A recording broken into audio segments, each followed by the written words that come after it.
Friends, welcome back to my channel. This is Soujanya. ఈరోజు వీడియోలో dresses stitch చేయగా మిగిలిన క్లాత్తో బేబీ ఫ్రాక్ ఎలా స్టిచ్ చేసుకోవాలో చూద్దామండి. ఫస్ట్ అయితే మన ఛానల్ని ఎవరైనా సబ్స్క్రైబ్ చేయనట్లయితే please subscribe my channel. Further video notification కోసం బెల్ ఐకాన్ని ప్రెస్ చేయండి. ఈరోజు అయితే 0 to 8 months బేబీకి ఫ్రాక్ని స్టిచ్ చేస్తున్నానండి. ఫస్ట్ బాడీ మెజర్మెంట్స్ తీసుకుందాం. లైనింగ్ క్లాత్ని ఈ విధంగా 2 లేయర్స్గా తీసుకొని దాన్ని మళ్ళీ ఫోల్డింగ్ చేసుకోవాలండి. మొత్తం 4 లేయర్స్గా ఫోల్డింగ్ చేసుకోవాలి. ఎడ్జెస్లో క్లాత్స్ ఈక్వల్గా ఉండేలా కటింగ్ చేసుకోవాలండి. బాడీ లెంత్ 9 inches మార్క్ చేసుకోవాలి. పైన కింద స్టిచ్చెస్తో కలిపి 9 inches మార్క్ చేసుకోవాలండి. ఈ విధంగా మార్క్ చేసుకొని కటింగ్ చేసుకోవాలి.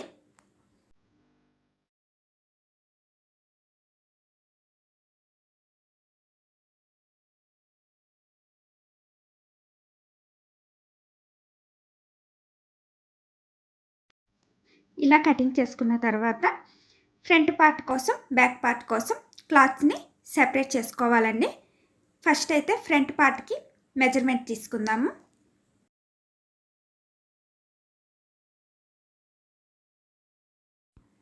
ఫ్రంట్ నెక్ 3 inches అండి, shoulder 4 inches, neck with 2 inches, shoulder 2 inches అండి.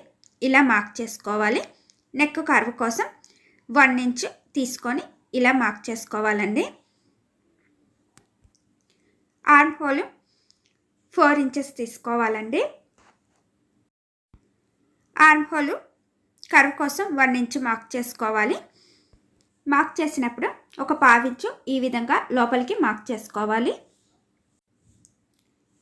చెస్ట్ 5.5 inches అండి, వేస్ట్ 5 inches మార్క్ చేసుకోవాలి. బాడీ కట్స్ కోసం వేస్ట్ దగ్గర 1 inch ఎక్స్ట్రా మార్క్ చేసుకోవాలండి. అండ్ కట్స్ కోసం 1 or 1.5 inches ఎక్స్ట్రా క్లాత్ తీసుకొని కటింగ్ చేసుకోవాలి. ఫ్రంట్ పార్ట్ బ్యాక్ పార్ట్ని కలిపి 4 లేయర్స్గా ఫోల్డింగ్ చేసుకున్నాం కనుక యాక్చువల్ మెజర్మెంట్కి by 4 తీసుకొని మెజర్ చేసుకోవాలండి. ఈ విధంగా మార్క్ చేసుకున్న దగ్గర కటింగ్ చేసుకోవాలి.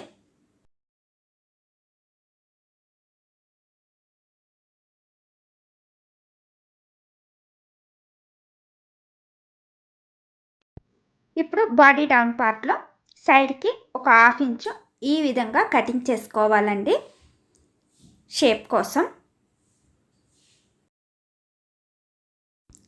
ఇప్పుడు బ్యాక్ పార్ట్ని ఎలా మెజర్ చేసుకోవాలో చూద్దామండి. బ్యాక్ పార్ట్ని ఈ విధంగా 2 లేయర్స్గా ఫోల్డింగ్ చేసుకోవాలి. దానిపైన ఆల్రెడీ కటింగ్ చేసుకున్న ఫ్రంట్ పార్ట్ని ఈ విధంగా పెట్టుకోవాలండి.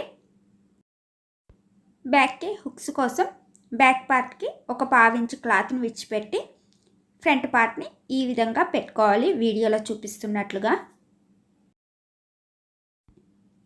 బ్యాక్ నెక్ 2 inches మార్క్ చేసుకోవాలండి.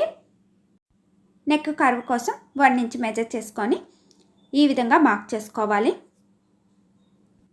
ఇలా మార్క్ చేసుకొని కటింగ్ చేసుకోవాలండి. అండ్ డౌన్ పార్ట్లో షేప్ కోసం కటింగ్ చేసుకున్నాం కదా, అలానే బ్యాక్ పార్ట్కి కూడా కటింగ్ చేసుకోవాలి. ఫ్రంట్ పార్ట్లో ఒక 1/2 inch లోతు తీసుకున్నాం కదండి, బ్యాక్ పార్ట్కి లోతు తీసుకోకూడదండి. కర్వ్ 1.5 inches మార్క్ చేసుకొని కటింగ్ చేసుకోవాలి. బ్యాక్ పార్ట్కి బ్యాక్ హుక్స్ కోసం క్లాత్ని ఎక్స్ట్రా ఉంచుకున్నాం కదా, దానికి సెంటర్లో ఈ విధంగా కటింగ్ చేసుకోవాలండి. బ్యాక్ పార్ట్ని సెపరేట్ చేసుకోవాలి 2 partsగా. ఇది మిగిలిన బార్డర్ పార్ట్ అండి.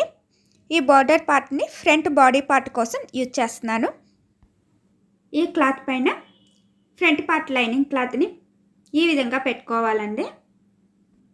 ఇలా పెట్టుకున్న తర్వాత చుట్టూ స్టిచ్ చేసుకోవాలండి. స్టిచ్ చేయగా ఈ విధంగా వస్తుంది. ఇప్పుడు ఎక్స్ట్రా ఉన్న ఫ్యాబ్రిక్ని కటింగ్ చేసుకోవాలి.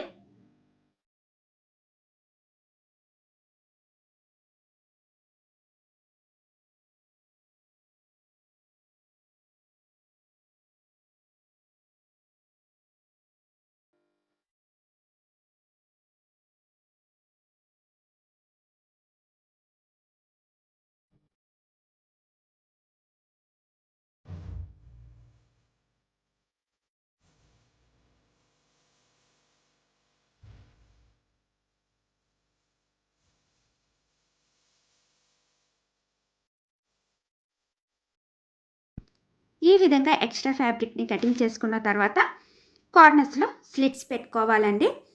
ఆర్మ్ హోల్ దగ్గర అండ్ నెక్ దగ్గర ఇలా స్లిట్స్ పెట్టుకోవాలి. ఇప్పుడు ఫ్రంట్ పార్ట్ని రివర్స్ చేసుకోవాలి.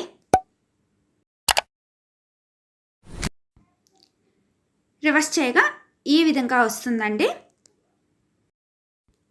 ఇది ప్లెయిన్ క్లాత్ అండి. దీన్ని బ్యాక్ పార్ట్ కోసం యూజ్ చేస్తున్నాను. బ్యాక్ పార్ట్ లైనింగ్ క్లాత్స్ని ఈ క్లాత్ పైన ఈ విధంగా పెట్టుకోవాలి. ఇలా పెట్టుకొని చుట్టూ స్టిచ్ చేసుకోవాలండి. షోల్డర్స్ దగ్గర మాత్రం స్టిచ్ చేయకూడదు. ఈ విధంగా స్టిచ్ చేసుకున్న తర్వాత ఎక్స్ట్రా ఫ్యాబ్రిక్ని కటింగ్ చేసుకోవాలి. అండ్ కార్నర్స్లో కూడా స్లిట్స్ పెట్టుకోవాలండి. ఎక్స్ట్రా ఫ్యాబ్రిక్ని కటింగ్ చేయగా ఈ విధంగా వస్తుందండి. ఇప్పుడు బ్యాక్ పార్ట్స్ లైనింగ్ క్లాత్ వైపు ఉంటే ఫ్రంట్ పార్ట్ కూడా లైనింగ్ క్లాత్ వైపే పెట్టుకోవాలండి. బ్యాక్ పార్ట్ షోల్డర్ లోపలికి, ఫ్రంట్ పార్ట్ షోల్డర్ని ఈ విధంగా పెట్టుకొని షోల్డర్ దగ్గర స్టిచ్ చేసుకోవాలి. ఎనదర్ సైడ్ కూడా ఇదే విధంగా బ్యాక్ పార్ట్ షోల్డర్ లోపలికి, ఫ్రంట్ పార్ట్ షోల్డర్ని వీడియోలో చూపిస్తున్నట్లుగా ఈ విధంగా పెట్టుకొని షోల్డర్ దగ్గర స్టిచ్ చేసుకోవాలి. ఇప్పుడు బ్యాక్ పార్ట్ని కూడా రివర్స్ చేసుకోవాలండి. రివర్స్ చేయగా ఈ విధంగా వస్తుంది. ఇలా స్టిచ్ చేసుకోవడం వల్ల మీకు స్టిచ్చెస్ అన్నీ లోపలే ఉంటాయండి. అండ్ పోగులు కూడా రాకుండా ఉంటాయి. ఇప్పుడు కాజా పట్టి, హుక్స్ పట్టి కోసం స్ట్రైట్ క్లాత్ని తీసుకోవాలి. క్లాత్ని ఈ విధంగా పైన ఫోల్డింగ్ చేసుకొని స్టిచ్ చేసుకోవాలి. స్టిచ్ చేసుకున్న తర్వాత క్లాత్ని ఇలా ఫోల్డింగ్ చేసుకొని పైన స్టిచ్ చేసుకోవాలండి. ఇలా స్టిచ్ చేసుకున్న తర్వాత లోపలికి క్లాత్ మొత్తం ఫోల్డింగ్ చేసుకొని స్టిచ్ చేసుకోవాలి. ఇది హుక్స్ పట్టి అండి. కాజా పట్టి కోసం ఇంకో స్ట్రైట్ క్లాత్ని తీసుకొని ఎనదర్ సైడ్ ఇదే విధంగా స్టిచ్ చేసుకోవాలండి. బట్ క్లాత్ని ఈ విధంగా కాజాల కోసం ఎక్స్ట్రా క్లాత్ని విడిచిపెట్టి స్టిచ్ చేసుకోవాలి. ఇప్పుడు ఆ కాజా పట్టిని, హుక్స్ పట్టిని కలిపి డౌన్ పార్ట్లో ఒక స్టిచ్ వేసుకోవాలి. స్టిచ్ చేయగా ఈ విధంగా వస్తుందండి. బ్యాక్కి థ్రెడ్స్ కోసం పింక్ కలర్ క్లాత్ని యూజ్ చేస్తున్నానండి. ఈ విధంగా స్ట్రైట్ క్లాత్ని తీసుకొని 2 పార్ట్స్గా డివైడ్ చేసుకోవాలి. 2 థ్రెడ్స్ కోసం లెంత్ 16 ఇంచెస్ అండి. క్లాత్ని ఈ విధంగా ఫోల్డింగ్ చేసుకొని వన్ సైడ్ క్రాస్గా కటింగ్ చేసుకోవాలి. అదేవిధంగా ఇంకో థ్రెడ్ని కూడా ఇలానే స్టిచ్ చేసుకోవాలి. ఇలా స్టిచ్ చేసుకున్న తర్వాత క్లాత్ని రివర్స్ చేసుకోవాలండి.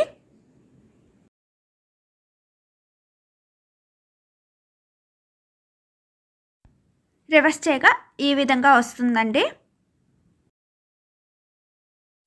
ఇప్పుడు ఈ థ్రెడ్స్ని బ్యాక్ పార్ట్లో ఈ విధంగా పెట్టుకొని స్టిచ్ చేసుకోవాలి.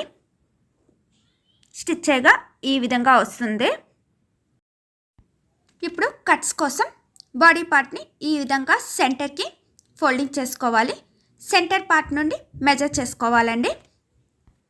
సెంటర్ నుండి with 2.5 inches, length 2.5 inches mark చేసుకోవాలి. ఈ విధంగా ఫ్రంట్ పార్ట్కి 2 సైడ్స్ మార్క్ చేసుకోవాలండి. ఈ విధంగా మార్క్ చేసుకున్న తర్వాత మార్క్ చేసుకున్న లైన్కి పావించు అటువైపు, పావించి ఇటువైపు కలిపి లోపల నుండి స్టిచ్ చేసుకోవాలండి.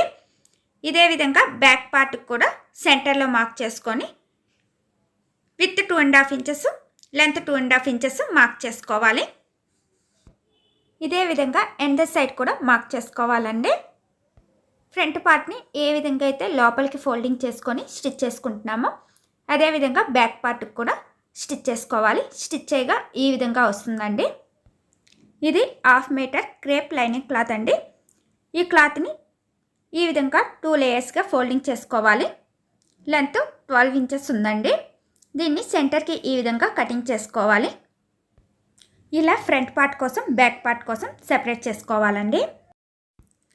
ఇప్పుడు లైనింగ్ క్లాత్ని ఈ విధంగా ఫ్రిల్స్ పెట్టుకొని స్టిచ్ చేసుకోవాలి. వేస్ట్ 11 ఇంచెస్ వచ్చే విధంగా స్టిచ్ చేసుకోవాలండి. సైడ్ స్టిచెస్ కోసం 1 ఇంచ్ ఎక్స్ట్రా తీసుకోవాలి. ఇదే విధంగా బ్యాక్ పార్ట్ లైనింగ్ క్లాత్ని కూడా స్టిచ్ చేసుకోవాలి. మెయిన్ బాటమ్ క్లాత్ కోసం రా సిల్క్ క్లాత్ని తీసుకుంటున్నానండి. ఇది కూడా 1/2 మీటర్ క్లాత్ అండి. లెంత్ 11.5 ఇంచెస్ ఉంది. దీన్ని ఈ విధంగా 2 లేయర్స్గా ఫోల్డింగ్ చేసుకొని కటింగ్ చేసుకోవాలి. ఫ్రంట్ పార్ట్ బ్యాక్ పార్ట్ కోసం ఈ విధంగా సెపరేట్ చేసుకోవాలండి. మెయిన్ క్లాత్ని కూడా ఈ విధంగా ఫ్రిల్స్ పెట్టుకొని స్టిచ్ చేసుకోవాలి. వేస్ట్ 11 ఇంచెస్ అండి. సైడ్ స్టిచెస్ కోసం 1 ఇంచెస్ ఎక్స్ట్రా తీసుకోవాలి. ఇప్పుడు లైనింగ్ క్లాత్ పైన మెయిన్ బాటమ్ పార్ట్ని పెట్టుకొని వేస్ట్ దగ్గర స్టిచ్ చేసుకోవాలి.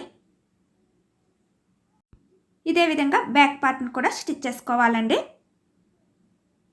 ఇప్పుడు బాడీ పార్ట్ వేస్ట్ దగ్గర బాటమ్ పార్ట్ వేస్ట్ని ఈ విధంగా రివర్స్లో పెట్టుకొని స్టిచ్ చేసుకోవాలి. ఇలా స్టిచ్ చేసుకున్న తర్వాత ఈ విధంగా వస్తుందండి. ఇదే విధంగా బ్యాక్ పార్ట్కి కూడా పెట్టుకొని స్టిచ్ చేసుకోవాలి.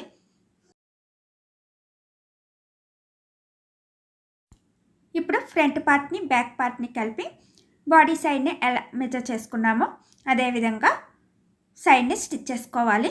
బాటమ్ పార్ట్కి లైనింగ్ పార్ట్ని సెపరేట్గా స్టిచ్ చేసుకోవాలి. అలాగే మెయిన్ క్లాత్ని సెపరేట్గా స్టిచ్ చేసుకోవాలండి. ఈ విధంగా స్టిచ్ చేసుకున్న తర్వాత బాటమ్ పార్ట్ డౌన్ పార్ట్లో మెయిన్ క్లాత్ ఈ విధంగా ఫోల్డింగ్ చేసుకొని స్టిచ్ చేసుకోవాలి. అదేవిధంగా లైనింగ్ క్లాత్ని ఇలా ఫోల్డింగ్ చేసుకొని స్టిచ్ చేసుకోవాలండి. మెయిన్ క్లాత్ కన్నా లైనింగ్ క్లాత్ ఎక్కువ ఉంది కనుక లెంత్ ఎక్కువ ఫోల్డింగ్ చేసుకొని స్టిచ్ చేసుకోవాలండి. స్టిచ్ చేయగా ఈ విధంగా వస్తుంది. చూసారు కదండి, మిగిలిన క్లాతులతో బేబీ ఫ్రాక్ ఎలా స్టిచ్ చేసుకోవచ్చు. ఈ వీడియో మీకు నచ్చినట్లయితే లైక్ చేయండి, షేర్ చేయండి. Please subscribe my channel. Further video notification కోసం బెల్ ఐకాన్ని ప్రెస్ చేయండి. బెల్ ఐకాన్ని ప్రెస్ చేసినప్పుడు ఆల్ అనే ఆప్షన్ని చూస్ చేసినట్లయితే నేను ఎప్పుడు వీడియో పోస్ట్ చేసినా మీకు నోటిఫికేషన్ వస్తుందండి.